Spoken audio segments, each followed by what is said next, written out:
जय श्री राम। माघ शुक्ला जया एकादशी व्रत की विधि व उसके नियम तथा जया एकादशी व्रत क्यों किया जाता है। एक बार राजा युधिष्ठिर बोले, हे कृष्ण, चारों प्रकार के जीवों का उत्पन्न, पालन और नाश करने वाले आप ही हैं।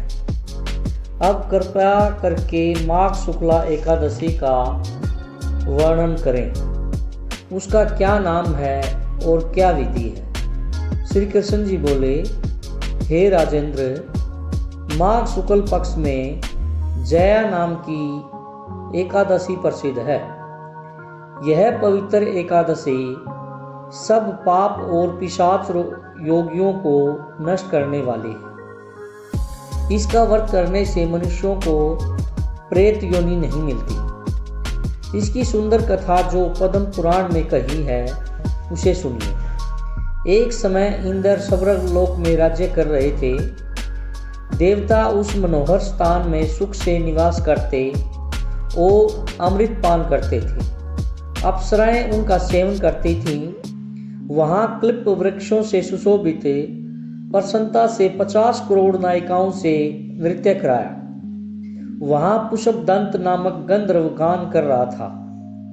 चित्रसेन नाम का गंधर्व, उसकी पुत्री मालिनी और चित्रसेन की स्त्री वहां आई। मालिनी का पुत्र पुष्पवान और पुष्पवान का पुत्र मल्यावान था। पुष्पवती नाम की गंधर्वी मल्यावान गंधर्व पर मोहित हो गई। कामदेव के पहने बाणों से उसका शरीर घायल हो गया। उसने अपने सुंदर स्वरूप, भाव और कटाक्ष से मल्यावान को वश में कर लिया। इंद्र को प्रसन्न करने के लिए अप्सराओं के साथ गान करने लगे। मोहित होने से उसका चित्त डावाडोल हो गया। इससे शुद्ध गायन नहीं कर सके। परस्पर दोनों की दृष्टि बंद गई और दोनों कामदेव के वशीभूत हो गए। ताल और राग की गति बिगड़ने से इंद्र ने उन दोनों के मन की बात को जान लिया। तब इंद्र ने अपमान समझकर कुपित होकर उन दोनों को शाप दे दिया। मेरी आज्ञा भंग करने वाले मूर्ख सब पापियों, तुमको धिक्कार है। तुम दोनों पिशाच रूप हो जाओ। मनुष्य लोक में जाकर अपने कर्म का फल भोगो। इंद्र के श्राप से ग्रसित होकर वे दोनों हिमालय पर्वत पर पिशाच होकर बड़े दुखी हुए। श्राप के कारण उनको गंध, रस और स्पर्श का ज्ञान नहीं होता था। शरीर में जलन होती थी, नींद नहीं आती थी। उस विशाल पर्वत पर भ्रमण करते हुए शीत से पीड़ित वे दोनों परस्पर वार्तालाप करने लगी।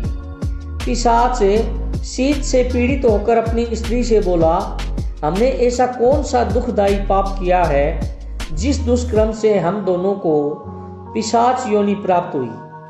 मैं पिशाच योनि को कठोर और निंदित नरक समझता हूँ, इसलिए किसी प्रकार पाप नहीं करना चाहिए। इस प्रकार वे दुख से घबराकर चिंता करने लगे।